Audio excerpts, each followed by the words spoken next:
John said that's a young father figure.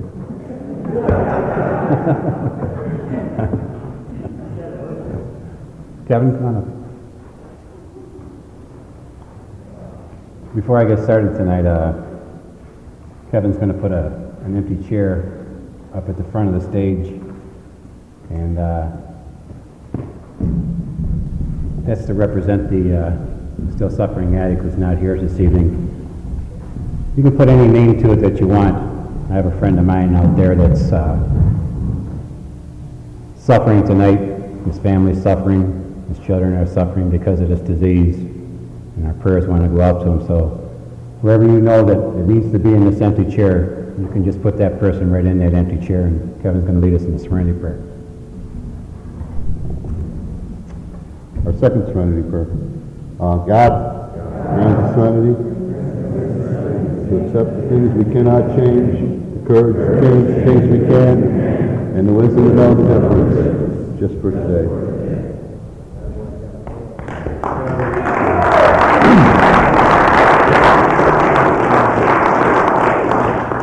Thanks, Kevin. I want to thank the convention committee for asking me to come here this evening and to share a 30-year addiction and what it done to me over that 30 years, and by the grace of God and the 12 steps of Narcotics Anonymous, what they've done for me in the last 12 years.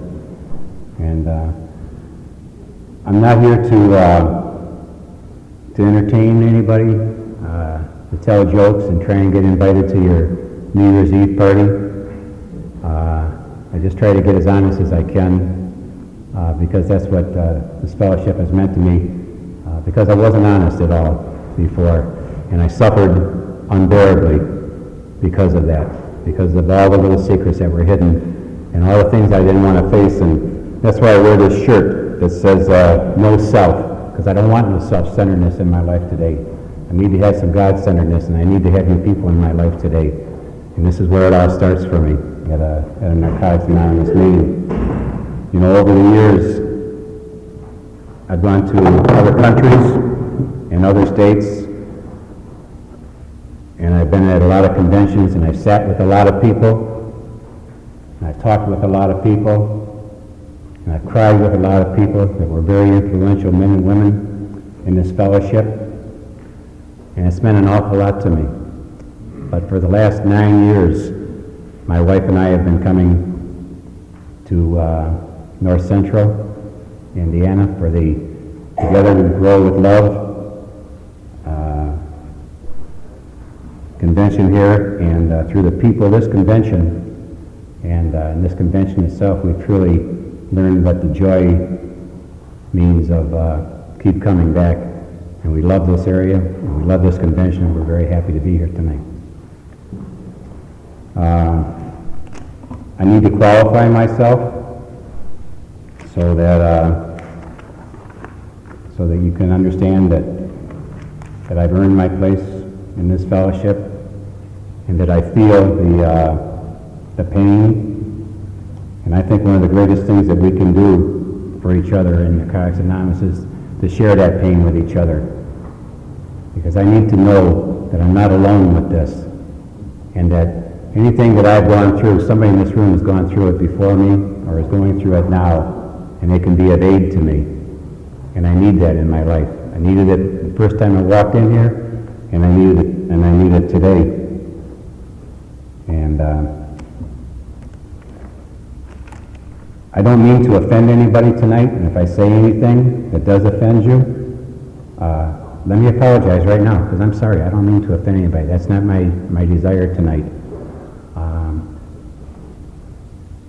Sometimes I'll go to a convention, and there'll be a guest speaker there, and there'll be a lot of swearing going on, and I personally don't swear, but I hear the message. That's what I hear. You know, when I talk, either in a crowd or with one-on-one, I use the word God a lot. And if that bothers anybody, I'll put another word in there. Put a higher power in there, or friend, or loving creator, whatever it takes, you know, because it's the message. It's really not the word. You know, it's the word that I'm comfortable with, and that's what I say. And I don't speak for NA as a whole. I just speak for myself. You know, so this is my story, and this is what's happened to me, and this is how I'll talk about it tonight.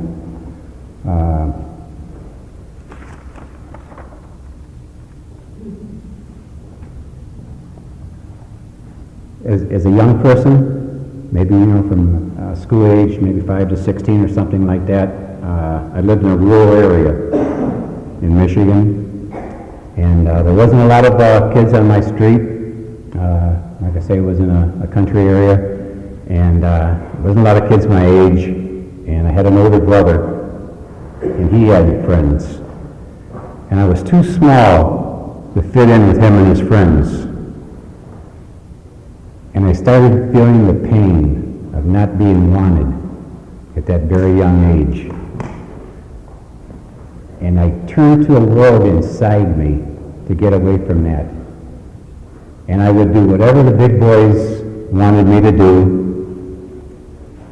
to feel a part of, whether they had me stealing at the store and bringing them whatever, or if they wanted to fight with somebody and they would send me over there to just poke them in the nose and get the crap kicked out of me, and then they could have a reason to fight them, or whatever it took. That's what I would do to be a part of that.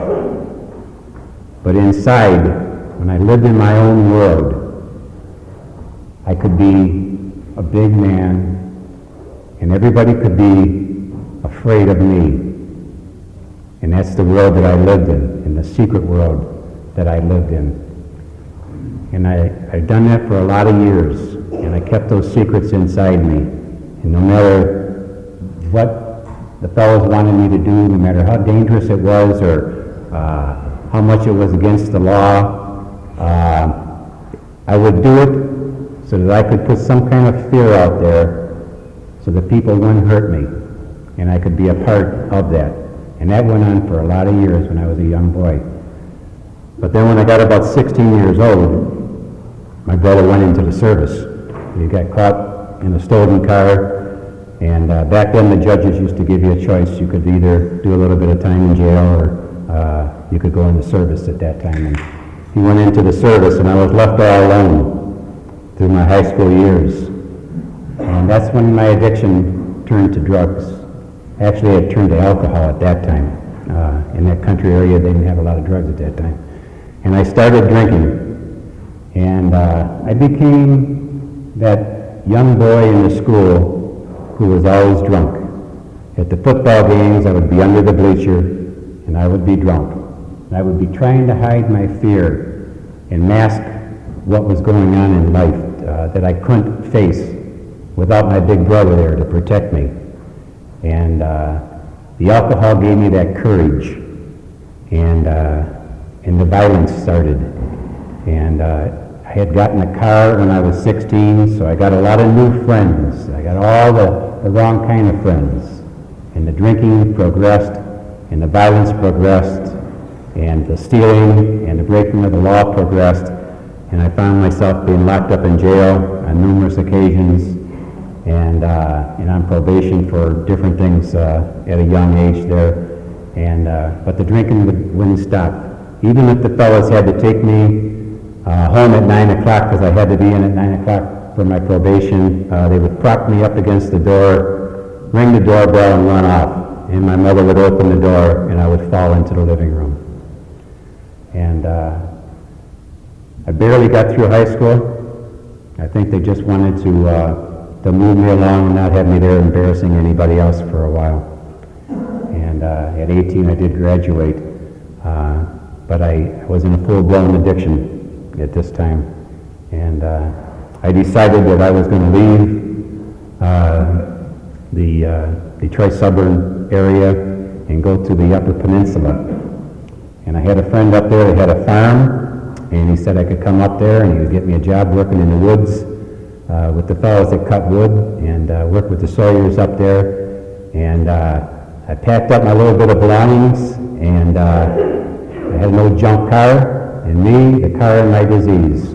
We all went up north. Now I didn't have anybody to answer to up there. Mom and Dad weren't there, the probation department wasn't there. And I just got worse. Alcohol at that time was controlling every day of my life. I wasn't a binge drinker, I wasn't a weekend drinker. I drank every day. That's what I did. And the addiction took over, and I simply done whatever the bottle told me to do. If it told me to fight with you, I fought with you. If it told me to steal from you, I stole from you. If it told me to flirt with your girlfriend, I flirted with your girlfriend. Whatever it told me to do, I did. And I found myself within a year in jail. I had been gone for 3 days, and I had taken a young Indian girl from the reservation up there who was only 16 with me, and the police were looking for me. And some friends of mine in Escanaba got a hold of me and told me that they were looking for me all over the scanners, and that I had better get this girl back. I drove back to town, dropped the girl off at the edge of town, drove in, went to the sheriff's department, and talked with the sheriff, and they locked me up. And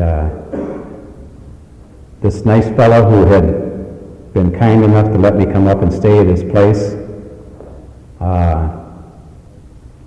the people from the reservation went to his house to look for me to find this young girl, and he didn't know where I was, and he told them that.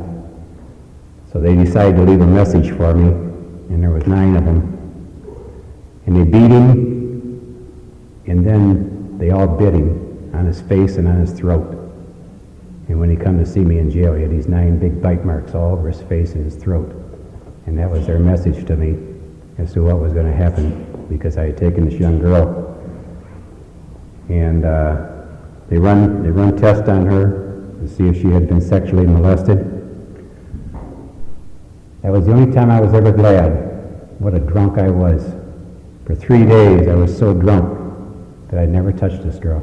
And God was watching out for me back then.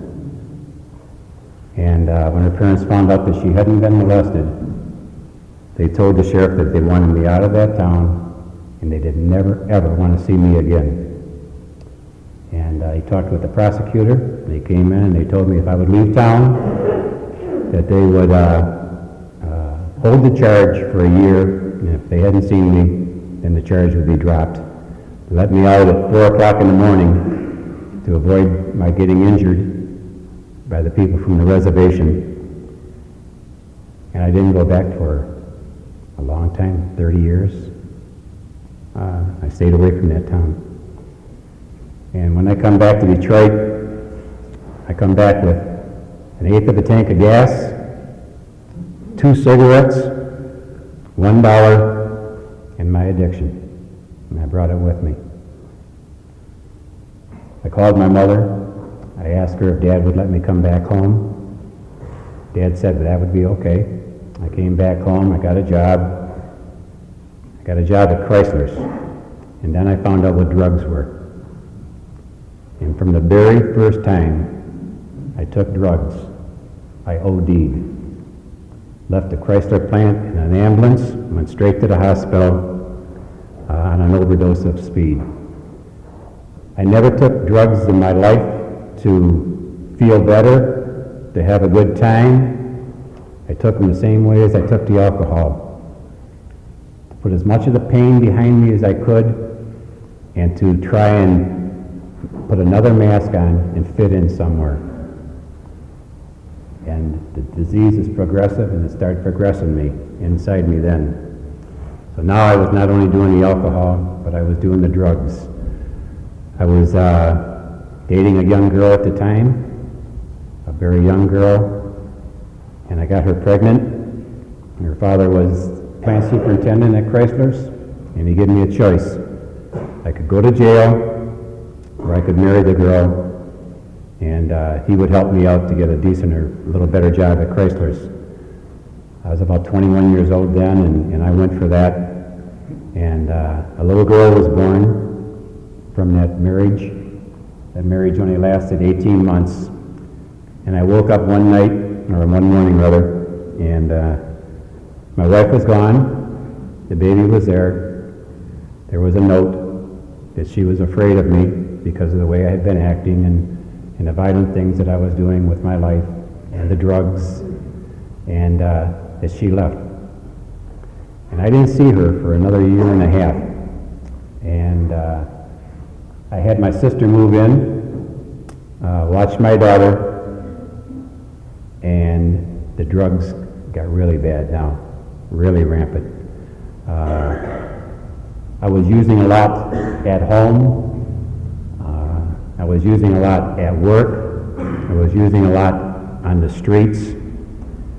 And I was out of control. And about a year and a half later, my former wife came by the house, come in and told my sister that it was her daughter, and she was taking her with her, and off they went. And when I got home, that was simply an excuse for me to go even deeper into my addiction. My sister left and went back to wherever she went to, and I went on a 9-month binge. At the end of 9 months, my father walked into the house, and I was laying on the floor. There was no electricity, there was no gas, there was no food in the house. I hadn't been to work for an awful long time, and I was passed out on the floor. And he got me sobered up and cleaned up, and he asked me what it would take to get my life back together. And I had no idea that my life was out of control, and I didn't know what he was talking about.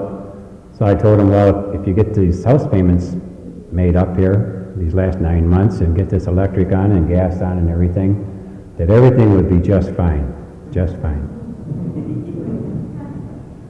So he did that. He believed me, and he done that for me. Got that all straightened away for me, and he told me that I had to do the rest of this now on my own.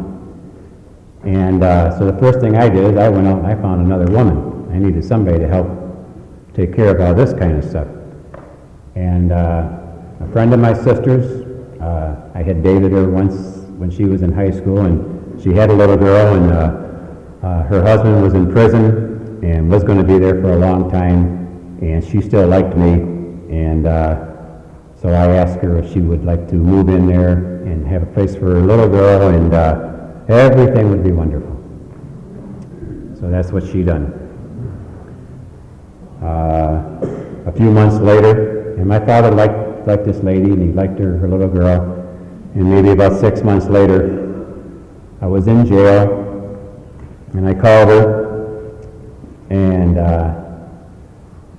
she asked me what I was in jail for, and it was credit card, illegal use of credit cards, stolen credit cards. I had about $7,000 worth of merchandise in the car when they stopped me, and I was in jail for that.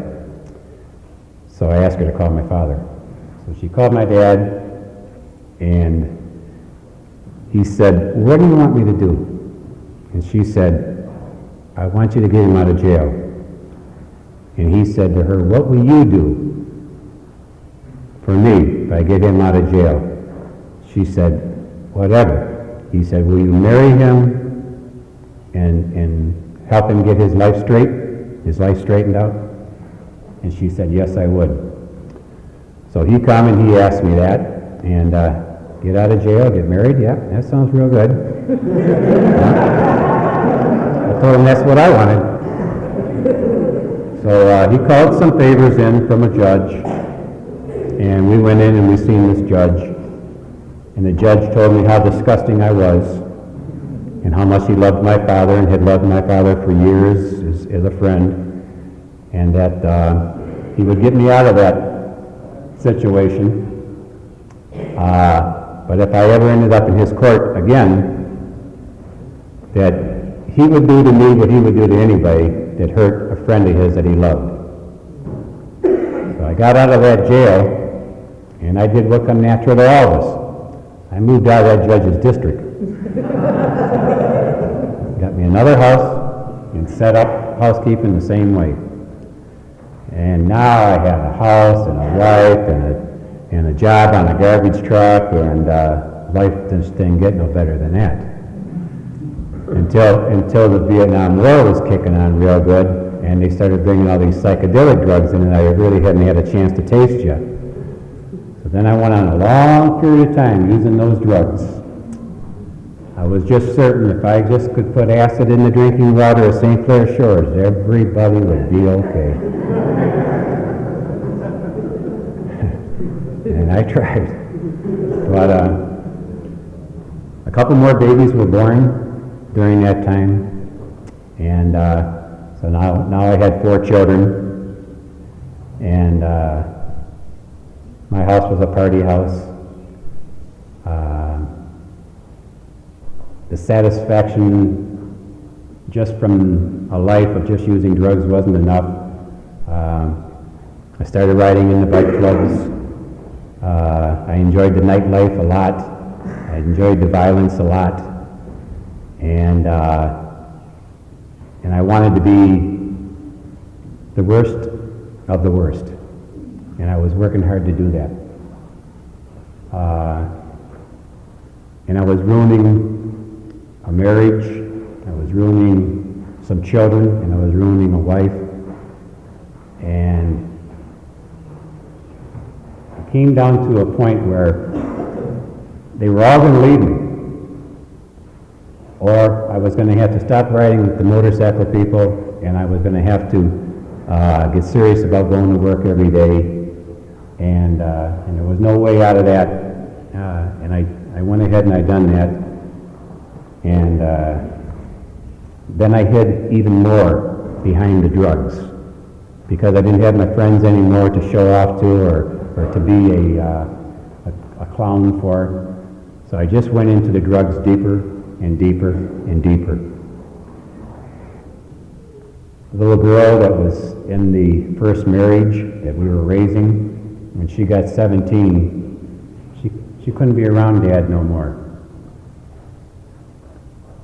So she left, she went to Tennessee to be with her mother at 17, and she never came back again.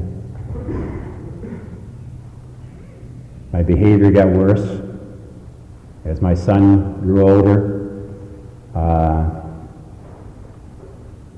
I turned him into a drug user so that I could get more drug money through his sales.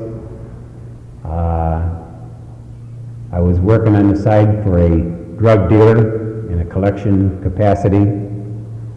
My nephew, who is now living with me as a son also, him and my son was helping me with collections. My son is 6'5", 280 pounds, and my nephew is 6'3", 325 pounds. And I just turned them into collectors. That's what I did to them boys. And I allowed them to have drugs at the house, to have as many people in at the house as they wanted, to bring their girlfriends, their topless girlfriends working in the bars into the house, but everybody had to bring drugs. If you're going to come, you're going to party, you got to bring drugs. And if Dad's sleeping, you got to wake him up so he can have drugs. And it turned into a terrible place. And I done some terrible things to them children the way I was raising them. And they all left. They didn't want to live with Dad no more either. And I come home one day and that marriage was over. And those children were not a part of my life anymore. They were just people that I knew. And I had met a wonderful lady, and she seen something inside me that she felt was good. And she was having trouble in a marriage. We had known each other for a while. And we decided that we were going to get married. And we'd done that. But the drugs hadn't decided they were going to let me go. And about now I was to the point where I had a $1,500 a week crack habit. I've done whatever it took every week to make that $1,500 come true. If I could beg it out of you, I would. If I could steal it from you, I would. If I could beat it out of you, I would. Whatever it took. I encouraged my wife to use drugs so that I could have her paycheck. And pretty soon, one day she said to me, I just wish you would die. I just wish you would leave and never come back.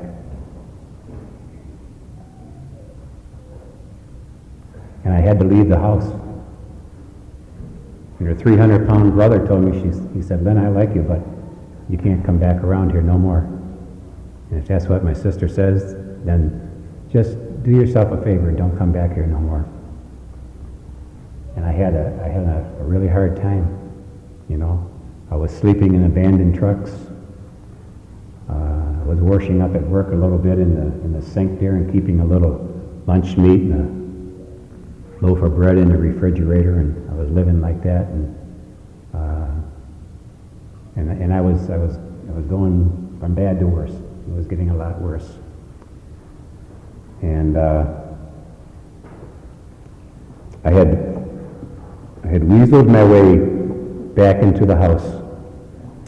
I just went back and refused to leave, and I went to the insurance company at work and told them I had a drug problem and asked them if they could do something to help me because I wanted to get back into the house there, and I needed that to tell my wife. I needed that to tell her that everything was going to be okay, that they were going to send me somewhere, and they were going to take this away, and it wasn't going to be like that no more, and we were going to be that couple, and I was going to be that man that she thought I was. And they sent me there, and the guy asked me, you know, well, what did you take and what did you do? And I done just like we all do. I lied to him because I wanted that program. So I said, well, I took 1 of these and 2 of these and 6 of those and 4 of these, 9 of those, shot this, dropped this, drank this, ingested this, smoked this, shoved this up my butt, whatever. And I felt pretty good. I said, cut that down about 80%, put a big smile on my face, said, well, what do you think? He said, you're hopeless. He said, I can't help you at all, and you got to go. And I said, what do you mean I got to go? He said, we can't do nothing for you. You're just too far along. And I think that's the first time I cried. And I didn't know what to do, and by the grace of God, he reached in his dresser drawer, or office drawer there, and pulled out a Narcotics Anonymous meeting list. And he said, you might want to try these people. And he gave me that list, and off I went. I had never heard of Narcotics Anonymous. I had barely heard of Alcoholics Anonymous. And I knew that had something to do with drinking, so I didn't want to hear any more about that. But I went home, and I told the wife, well, I got this thing here. They got a program for me. They told me this is going to be just wonderful, and she didn't care. She didn't care. She didn't care. She didn't want none of this. And so I thought, well, I better go over here a little bit. And I went to this meeting, and I went in the parking lot, and I sat there looking for a reason to disqualify myself. And now I'm one of the biggest dope users in the city. And I sat there for an hour till I seen somebody that I thought I knew. I wasn't sure, but I thought I knew that person. Then I said, well, I'm not going to go in there because my business would be on the street now. As if the people didn't know in that town that maybe I had a problem with $1,500 a week coming up missing out of your pockets every week. And so I didn't go to that meeting. I went back home, and nothing got better. So I went the next night to another Narcotics Anonymous meeting. And I went in that meeting, and I sat by the table nearest the door, at the chair nearest the door. Because as soon as I found something that disqualified you people from me, I was going to leave that door. but you people didn't do it. You welcomed me. A man came over, introduced himself to me. He said, "You're a newcomer." I couldn't figure out how he knew that. I had a beard down to my belly, hair 2 feet long. My arm was broke in 8 places, and I was in some big contraption. I had a pair of pants on that the backside was ripped out, and my underwear was showing out there. And I had a black T-shirt on that said, "Fuck Sonny Berger." And this guy was so smart, he said, "You're a newcomer, ain't you?" And I liked him. He had a beard too. So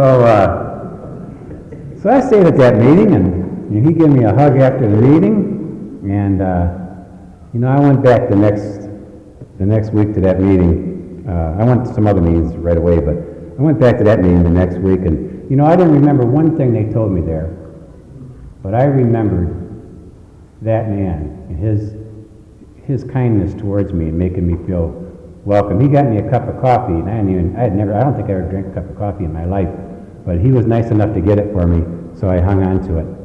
And I went back there just because I had a friend. It had been a long time since I had a friend, because I pushed them all away through that addiction.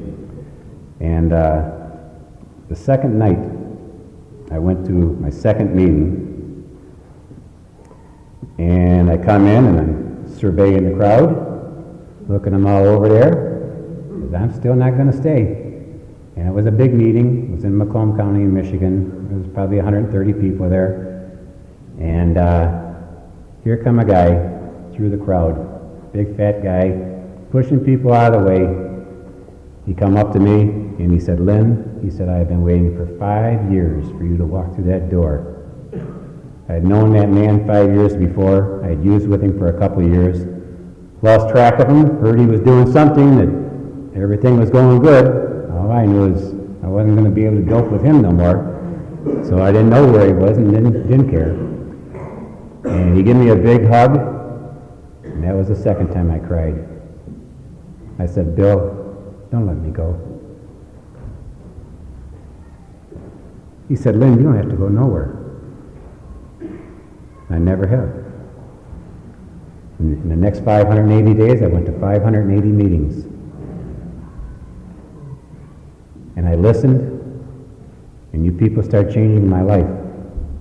And I liked what was happening to me. It was in 1989, and there was a convention going on up in Midland, Michigan. And a number of people that are in this room tonight are going to go up to that convention.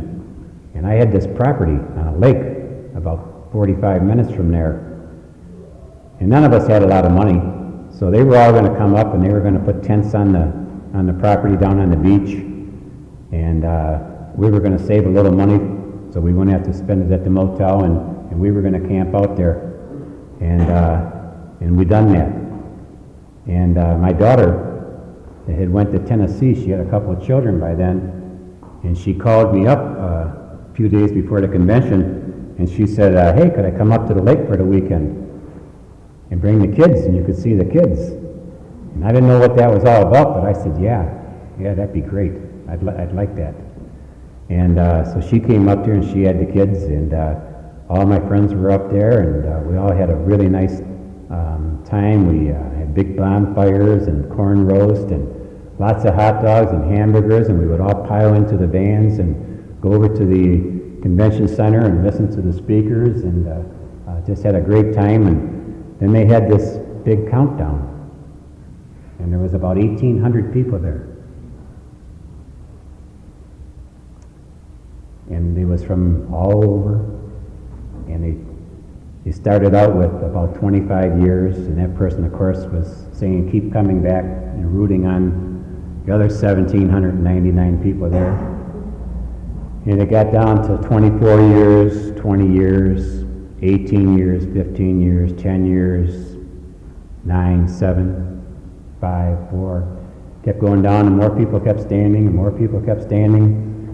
And then it got down to 30 days, and 29 days, and it kept going down, and everybody was standing, and they was just all pounding on their chairs and shouting in unison, keep coming back, keep coming back. And it was a real moving thing, and they got down to 1 day.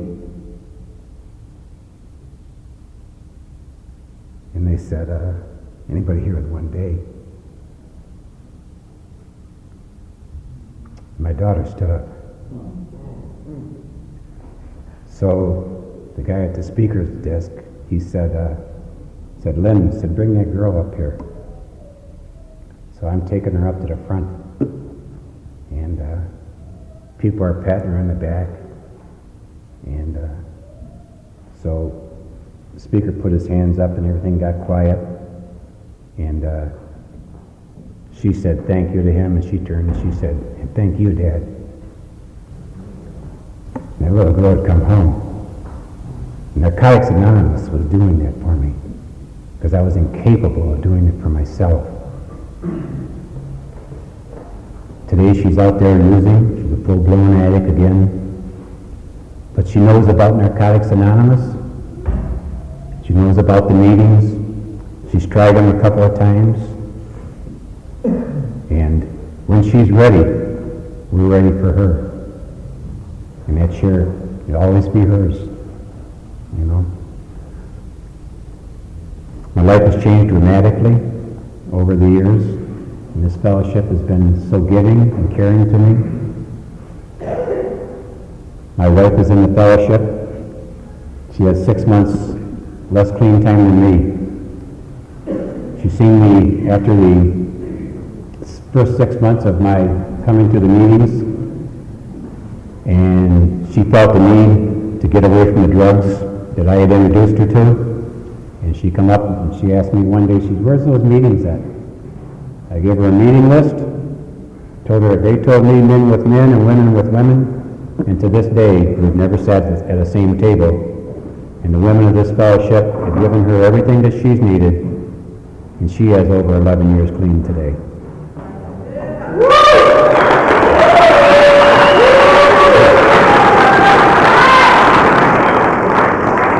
When she got her 5 years clean, we went to a big meeting in the area, a lot of people there, and I sat with her sponsor, and she got up there and she got her 5-year medallion, and they all asked her how she did it, and she said, with the help of the best friend in her life. And I looked at her sponsor and gave her sponsor a big smile, because I just knew she was talking about that sponsor, and she said, my husband, Lynn. Same woman that said, I wish you'd die. And all we did was not pick up the first one, come and say, I'm an addict, I'm powerless over this addiction, and listen to what you had to say. And I became her best friend in the world. And she's my best friend in the world. I learned a lot of things in this fellowship. I learned about the power of God in my life. I learned about people and the importance of having people in my life. God speaks to me, but he speaks to me through people. All the time, every day.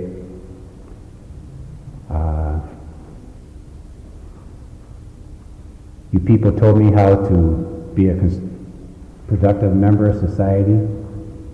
You showed me how to not be the things that my addiction had demanded me to be. You told me how to not be a thief. You showed me how to be a responsible parent. You showed me how to go to work every day and be a dependable husband. You showed me how not to be a racist. See, when I come in here, I didn't like none of you people. You were too bald, you were too old, you were too young, you were too black. I didn't like nobody, just me. I liked me. I went to a lot of H&I service work in the first 10 years of my recovery. I went a period of about 6 or 7 years into the penitentiaries, 4 and 5 nights a week. I had a group in there one time that was all lifeless. Nobody going home. They're staying there.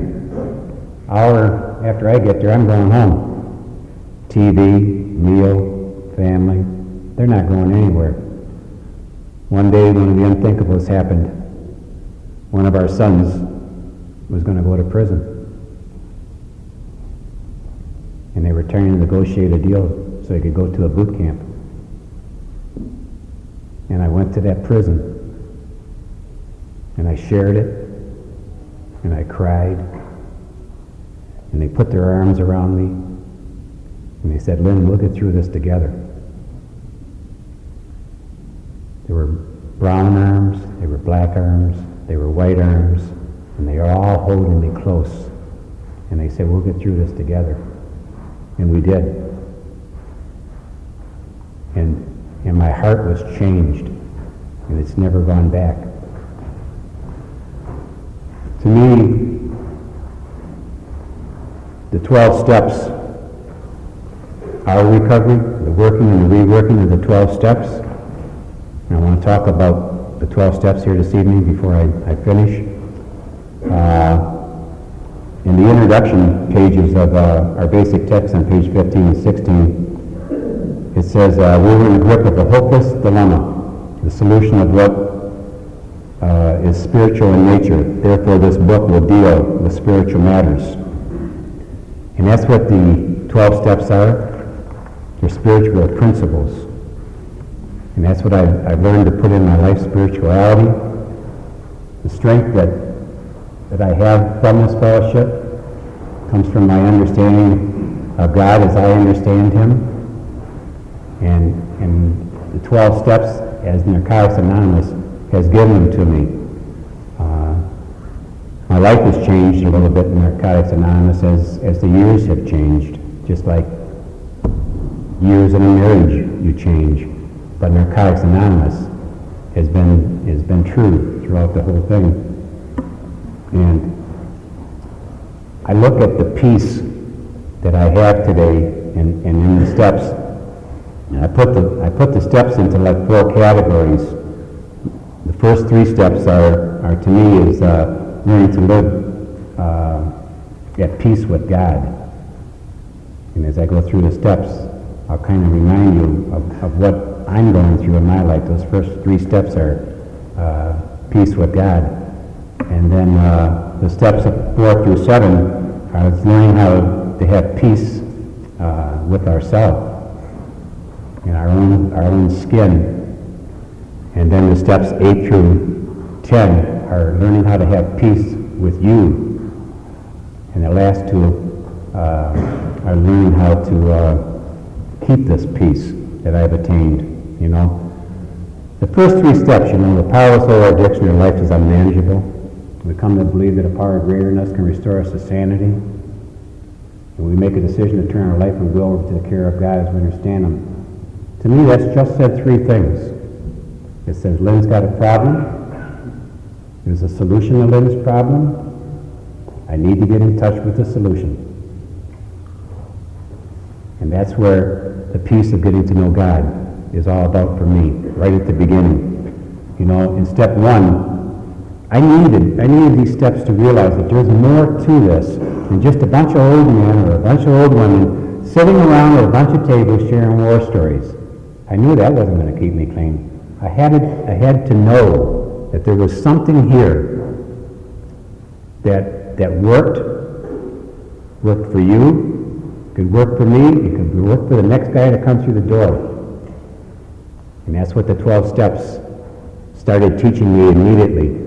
First step, we admitted we were powerless over our addiction. The word "we," it didn't say shit about you, Lynn. You got to do this, you got to do that. Right off the start, the very first word of these 12 steps said "we." So I knew I had that strength. I had every one of you guys that I could turn to and pull on that, you know. And that was a great awakening to me right away, you know. And Omitting something to me represents a big change. And that's what I needed. He said, we omitted. And by that omitting, I admitted that I needed change. And already I was feeling good because something was starting to work here. We're starting to get a pattern here of we're going to do something. Something good's going to happen here, you know.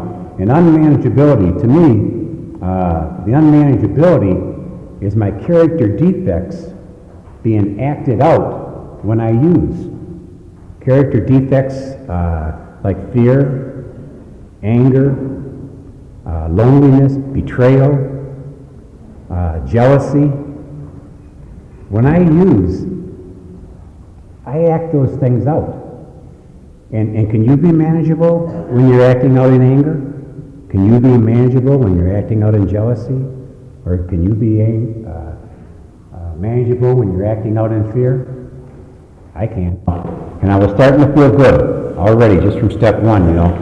And step 2 says, we come to believe that a power greater than us can restore us to sanity.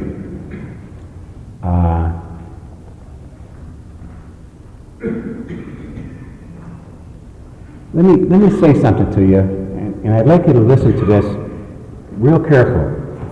If what you believe does not change your life, then it doesn't matter what you believe. But if what you believe does change your life, then it means everything to you. So I come to believe that a power greater than me can restore me to sanity. Sanity to me isn't being crazy or anything like that. Sanity is having a life that's more peaceful and has more freedom in it.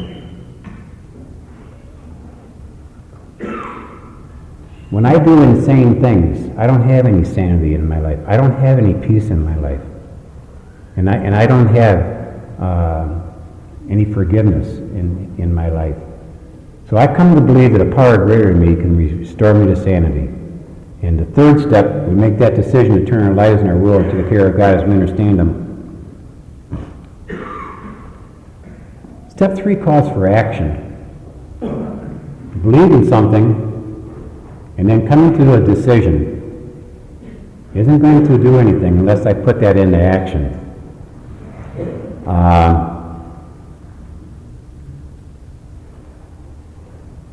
There's a story that's told by Billy Graham. And this is the one, Danny. Billy Graham tells a story about a tightrope walker. He's going across Niagara Falls. And he walks across with the pole, and he walks back, and the crowd cheers him on. Then he takes a wheelbarrow, and he wheels the wheelbarrow across the falls and back, and the crowd cheers him on. Takes a 200-pound bag of sand, puts it in the wheelbarrow, pushes it across the falls, comes back, and as they're cheering him on, he points down to a fella, and he says, "Do you believe I could put a man in this wheelbarrow and wheel it across this falls?"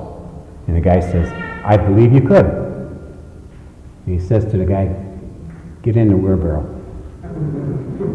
Step 3 is all about getting in the wheelbarrow. It's exactly what it is. We make that decision to turn our life and our will over to the care of God as we understand Him. You know? And it's pretty easy for me to get up here and stand here and say that to you, you know. But when was the last time that I got on my knees and I said, "Lord, take my life, take my will, guide them and direct them in my recovery today and do for me what I am incapable of doing for myself"? And the answer to that is this morning. And when's the last time I've done it before that? It was yesterday morning. I do it each day. He meets my needs. He chooses my path. He walks with me. He puts you people in my life. And at the end of the day, I thank Him. And it works just fine. So Lynn's got a problem. There's a solution to Lynn's problem. I need to get in touch with the solution.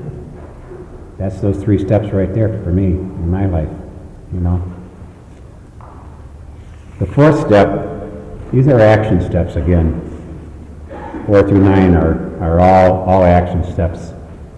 And again, now I'm starting to live at peace with myself.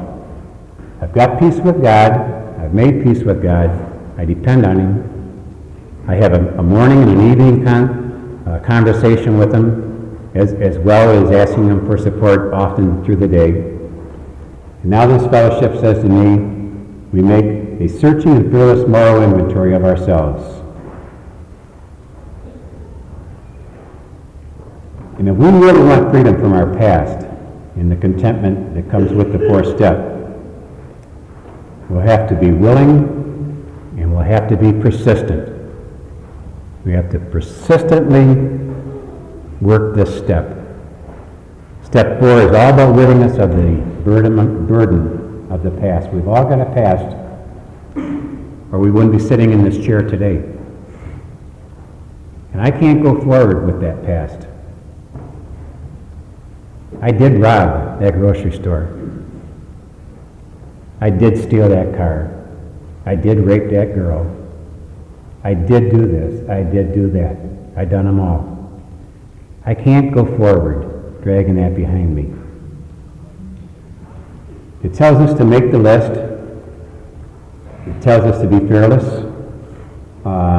Fearless simply means being relieved of the fear. And fear often is associated with punishment. But God's He doesn't come here desiring to punish me and you. We punished ourselves. We listened to our disease long enough, and we've done the things that punished us and brought us this agony that we have. God's intention is to relieve us of that punishment, of that past. So we make the list. The book helps us. Our sponsors help us. We try to do as the book says. On page 28 of the basic text, it lists the things that we write about: the loneliness, the betrayals, the anxieties, the angers and the fears, and all the other character defects. And we list them, and we work through this fear as we're writing it. And God will give us He'll use anybody to help us to ends. And if you don't believe that, just look at the person to your left. He will use anybody to help you. My sister-in-law, who's a Sunday school teacher, who doesn't know anything at all about the horrors of being caught up in an addiction, when I told her I was going to work through fears, she said, "I know what fear is, Lynn." And I said, "What is that? What is fear?" I'm listening to her, And she said, fear is evidence appearing real. Okay. False evidence appearing real. And she's not even in the fellowship. But God will use anybody to help me with this problem that I have, So I wrote the inventory. Step 5, it says, we share this inventory with ourselves and another human being in God. And this goes contrary to what we all want to do. We don't want to share this kind of secrets with anybody. We don't want anybody to know us to the depths that this inventory is taking us. But we also know from experience in being in the fellowship that when we try to do things alone, it doesn't work. We need each other. We need each other in the 5th step for the honesty, because I can very easily say, that the night that John come to my house and he had those 2 sisters with him, and he had that cocaine, well, if he hadn't brought them girls and he didn't have that cocaine, I wouldn't have done that to that girl. And John can say, "Time out, man. Time out. You done what you did because you wanted to do what you were doing. See, I can't lie to John. I can't lie to nobody in this room. I could lie, but you'd know I'm lying. Because, you know what? We all live in the same neighborhood. It's just a different name at the end of the street. So we all know each other, so we need each other to help us with that honesty. You know, and then we have to share that with God, you know. And you might say, well, God knows what we did. Doesn't God know everything? Yes, he does. But we need forgiveness of our past, you know.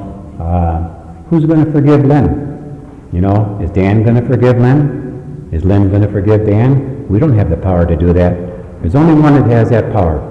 That's God, and that's why we share this step with ourselves, another human being, and God, you know. But now that we've done that, we can really start to live with ourselves in peace a little bit better. Because I'm not dragging that around with me anymore. And if I'm not dragging that past with me anymore, I can start living today. I can start living today differently. And that's what steps 6 and 7 are all about. They're a personality change to help us live today how we should live and compared to the way we did. Some of those defects of character, they saved our lives out there. You know, when you're on the streets and you're living a homeless type of a life, you can be taken advantage of and you can be hurt. So some of those character defects were a survival to us, you know. But I'm not living that way today, so I don't have to act that way, you know. I tell a story about when my father was dying in the hospital. He was 80 years old. And they called me at home and they said, if you want to see your father before he dies, come quick to the hospital. And I went down there, and my brothers and sisters and mother and everybody was there. And we were there all night long. And he didn't die that night. And I was just drained. And I told my mother, I said, I can't stay in this hospital any longer. I said, I'm going to go to work. I said, I have a radio at work. I was working on a crew, and the truck had a radio. And I said, if anything happens, call the secretary, and she'll get a hold of me, and I'll be back quick. So I went into work, and I told the secretary, I said, Helen, my father's in the hospital, and he's dying, and they called, and I've been there all night. And if anything happens, they're going to call. And would you get me on the radio as quickly as you could, you know? And she said, oh, then I'm so sorry to hear about your dad. And she said, if anything happens, I will call you right away. 10 years ago, if that same thing would have happened, and I wasn't in the fellowship, I would have walked into her office, I'd have said, my old man's in the hospital, he's dying. If they call me, and you don't fucking get a hold of me, I'll beat your fucking ass. I'll beat your old man's fucking ass. I'll beat your kid's fucking ass. So you better get a hold of me. She would have said to my boss, you get this man out of my office or I quit. But today she said, Lynn, I am so sorry to hear about your father. And all I've done is not pick up that first one, come to these meetings, and work these steps just like the book has told me to do. So it's all about listing these character defects and working on them and seeing the improvements, you know. 7 says we humbly ask him to remove our shortcomings or character defects. They're the same thing. We're asking God to do for us again what we're incapable of doing for ourselves. This step is all about humility, but it's a different kind of humility than we learned in step 1. In step 1, we learned the humility of God being our helper, coming and helping us, doing for us what we couldn't do for ourselves. In the 7th step, we learn about a humility that shows us that He's in charge of the business. We're the trainee employees, and He's showing us how to learn to run the business. And it's an altogether different approach to having Him in our lives at that time. And one thing that I really like about asking God to remove character defects from my life is He never leaves a void in my life. If He'll take a character defect from me, He'll replace it with a character asset. If He takes fear from me, He'll replace it with courage. I don't mean courage to go jump off of a bridge bungee cording. I mean a courage to have a telephone in my name, to be honest on my taxes, to put my license plate on my car instead of yours. Not that any of you have ever done that. But that's the type of thing that God does for us. Whatever whatever He removes from us, He'll put the exact opposite in there. So I'm never left with a void in my life, and I'm always growing and I'm always changing. And now today, I know how to get along and treat people differently than before, and I'm getting along just fine, and I'm at peace with myself, and the steps are working in my life, you know. So we go on to step 8, and these are still steps when we're trying to get at peace with ourselves. 8 says that we made a list of all persons we had harmed and become willing to make amends to them all. In step 8, we try to name it, claim it, and own it. We work this step as if there's really not a 9th step to look at this moment. We need to make the list. We look at the character defects and our shortcomings that were controlling our past and our 4th step inventory and how it affected the people of our lives. And we put their names on that list. If you don't make a list, you'll miss some of the names, which means you'll miss some of the benefits of this program, because we're getting into some big time benefits here, because this 8th and 9th step is all about a future. I'm rid of my past, I'm living in today decently, and now I'd like to have a future. And I mean a future with my family, a future with my neighbors in the neighborhood, a future with the employees that I work with, and my employer, and you people, and everyone that I come in contact with, you know. I put people's names on there. I know I had went into a grocery store, and it's at the corner of my store, and I was using, and I took 2 40-ounce bottles of beer in this wintertime, and I put them under my coat, and I head for the door. And Pat says, hey Lynn, how about the beer? And I said, what beer? He says, well, the beer under your coat. I said, I don't have no beer under my coat. He says, you got 2 bottles of beer under that coat. So I open up the coat, and I take the 2 bottles of beer, and I put them on the counter, and I said, fuck you and fuck your beer. And I walked out. I couldn't go in that store no more. I wanted a loaf of bread. I had to walk 6 more blocks in the snow, because I ain't got no license, the state's got that, just to get a loaf of bread. All that time. So I put that man's name on that list. You know, and by the time you get to the 8th step, you've been around a little while. You know, so you're getting better. You know, so I go back in there and I say to him, I said, hey Pat, can I talk to you for a minute? He said, yeah. I said, you know, a couple years back there, I said, I was using pretty heavy, and I come in your store, and I took a couple of bottles of beer, and I need to make some amends about that, you know. And he said, Lynn, he said, don't worry about that. He said, everybody in this neighborhood knows you're not using anymore, and we're just glad you're not doing it anymore.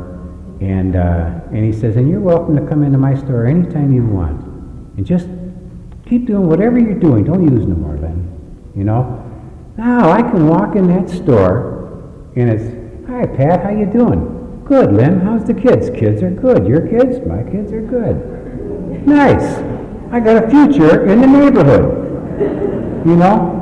And how about that family? You know, you want that relationship back with that family, you know? Say I'm married to, or I'm married, yeah. Say Gary's married to my sister. So, I go over and I steal Gary's lawnmower, take it out, sell it, rock it up on the streets, and Gary tells my sister, I don't want your husband over here no more. Or your brother. Your brother's a thief. I don't want him around. He uses drugs. He uses them around the kids. He steals everything he can get his hands on. He's not welcome in our house no more. So now, I can't go to the kids' birthday parties. I can't go to the Christmas party. If I go to Mom's house, Gary and my sister, they wait till I'm gone before they come over, you know. So I put his name on the list. And I go back and I tell him, I say, Gary, you know, a while back I stole a lawnmower from you and I need to make some amends. And he can do one of two things. He can say, Lynn, your sister and I are so proud of you. You're not killing yourself anymore, and that's all we've ever wanted. And don't worry about that lawnmower. Just keep doing what you're doing. Or he might say, you know, I only bought that lawnmower a week ago, and you stole it, and I paid $100 for it. And I might have to give him that $100. And maybe I only got $5 a week I can afford to give him. But every Friday I go there and I give Gary that $5. He gets to see me give it to him, and I get to see me give it to him. Now when the kids graduate from high school, and now when the kids have a birthday, I can go, I can be a part of those kids' lives, I can be an uncle, and I can be a positive influence on them children today, and I have a future through working these steps. This is not just 12 things that are written up on a wall for us to read. These are something to be taken off the wall and be put in our lives and to be used to change our lives, you know. So I put all these names on there, and I go and I make these amends to these people in step 9, and I've learned how to be at peace with other people, you know? And it works in all areas of my life. I worked for the city down there, and I was a scam artist the whole time. I would fake an injury, get on the cop, get the money. I'd done that so many times, the head of the insurance department hated me. Hated me. I would call him up and tell him I was coming in to talk to him, and he would leave his office and go home. So I had a lot of time in the fellowship, and I had his name on that list, and I'd never done nothing about it. And I was down at City Hall one day to take care of a little business, and the clerk told me, she said, well, it's going to be about a half hour before we can do that. Why don't you go grab a cup of coffee and come back in a half hour? So I go to the machine, get a cup of coffee, and I thought, I'm going to go down to that insurance company. I don't know why I said that. Go down to his department, but God said, go on down there, Lynn. I went down there, and I don't announce myself or nothing. I just walked right in his office, and I said, hi, Buzz, could I talk to you for a minute? Well, I ain't bothered him in about 4, 5, 6 years now. I've been in the fellowship. I ain't pulling that scam no more. And he says, yeah, okay, sit down. So I tell him, I said, I'd like to apologize for all the misery and all the lying and all the conniving and cheating and making your life just miserable. And I said, and I belong to a fellowship today that has helped me to get out of that kind of a lifestyle. And I'd just like to tell you how sorry I am for being that way, you know. And he told me, he said, Lynn, as far as I'm concerned, you ain't bothered me in 5 years. You're the best employee here. And he said, you're welcome. Come in my office anytime you want. And that used to be great. I'd walk through City Hall. I'd go out of my way just so I could wave to him. You know, hi, Buzz. It's Lynn. You know, and it worked out. It was so nice. And to this day, we're friends, you know. And I've got a future with all those people. I went back after being fired from that job 5 times. The union got me back in. And my wife and I had a retirement party, and we had a 10-year anniversary at that time. And the mayor of the city gave me a big written proclamation for all the good that I had done with helping people to get into rehab centers and help them with their CDL license and help introduce them to a fellowship called Narcotics Anonymous, where these fellows wouldn't lose their jobs after 14, 15, 16 years because they had smoked a joint and the law was going to require them to lose their job. And the mayor gave me this big proclamation and named a day of the year in my honor. And all I did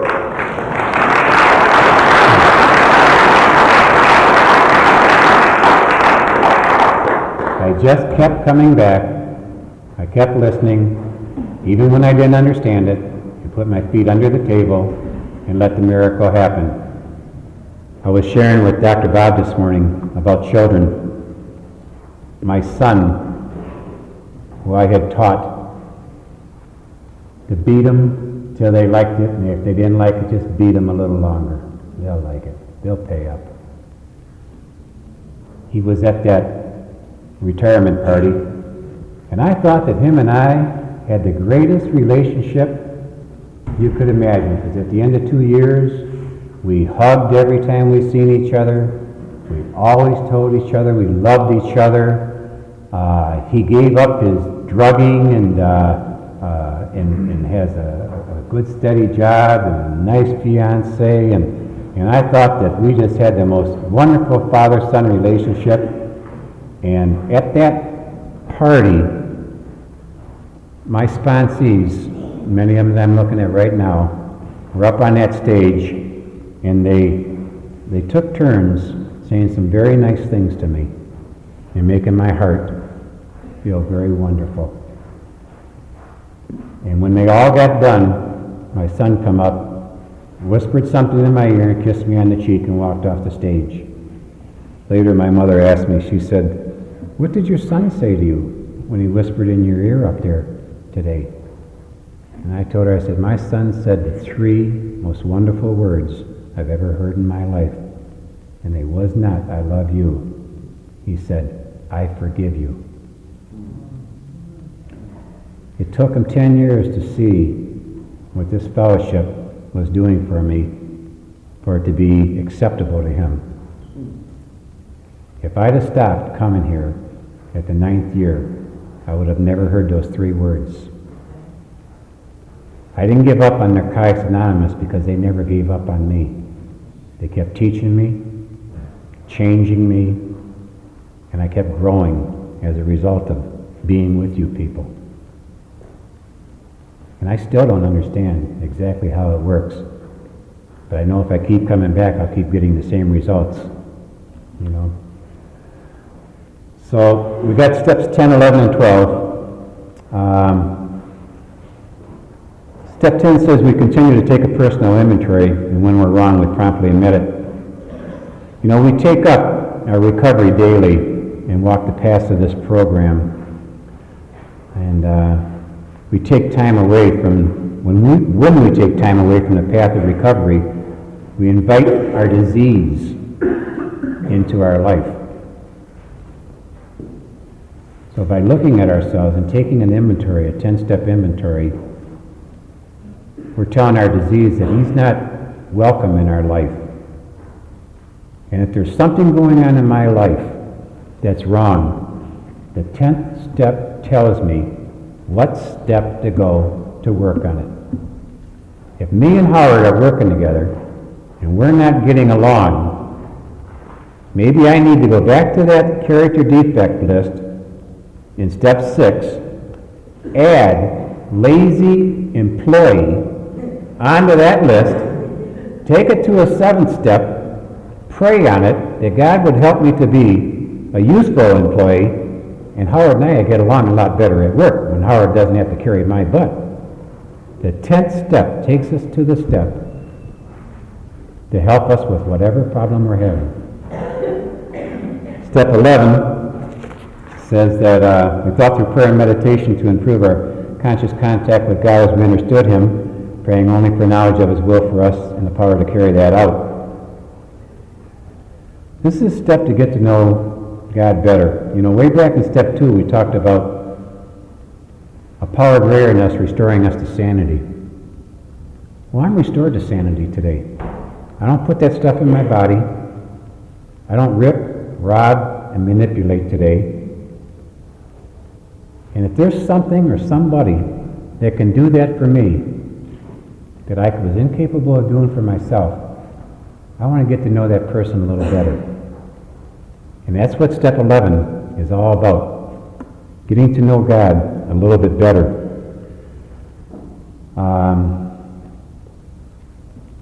In the 10th step is to our soul. What bread and water is to our body. If we take nourishment away from our soul, it's just like taking it away from our body. I need to nourish my soul every day. I put bread and water into my body every day to nourish my body. I need to put the spiritual principles of this program and a loving God into my body every day and to feed that spirit in me if I'm to stay alive in this fellowship. Step 12 says, having had a spiritual awakening as a result of these steps, we try to carry the message to other addicts and to practice this principle in all of our affairs. The 12th step takes us to a new consciousness of spirituality. It's a principle of giving away what was given to us to keep it. And you know, there's a lot of ways to do that.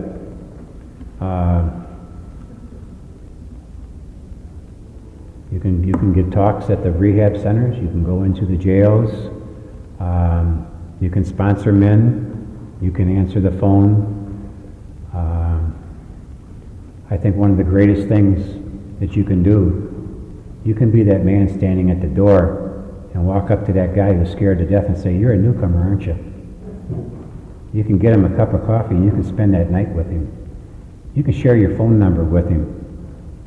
And when he calls, you can remember his name and you can thank him for calling you. Because he just gave you something that you need every bit as much as he needs. You know, it's easy to say these things to help the newcomer and stuff, but we have other people in our lives that aren't a part of this fellowship. People in our families. How do we treat the ones that are closest to us, the ones we love the most, that are easiest to hurt? When my wife comes home from a hard day's work and her boss has been a jerk, do I tell her, "I don't want to hear that crap, get me something to eat"? Or do I tell her, "Hey, that guy's a jerk. Sit down and have a cup of coffee, I'll make dinner. Or I'll take you out to Mickey D's, we'll have burgers out tonight, you don't have to cook." How do you treat them people closest to you? How do we carry this message of Narcotics Anonymous? When people see us at the grocery store, do we thank the lady when she's done waiting on us? Do we say good morning to other people around us? Sometimes this is the only knowledge they're going to have of this fellowship, is what they see in my actions. I've swore here tonight more than I've probably swore in the last 2 years combined. And it was just to qualify myself a little bit in some areas. I would never, ever, in public, use any kind of language that would make anybody think anything less of this fellowship and taint it in any way, because I am so grateful to what this fellowship has done for me, is doing for me, and will continue to do for me if I will allow it. We could talk and go over these things all night long, and those are the kind of things I like to do with my sponsees and stuff, and it's fun, and it's a great way to get to be a part of their lives and have them be a part of my life. But as I told somebody earlier, the mind can only absorb what the butt can endure, and these wooden benches are just about as hard as you can come to sit on. So I think we're going to close right here, and we'll form a circle and we'll close in our regular manner.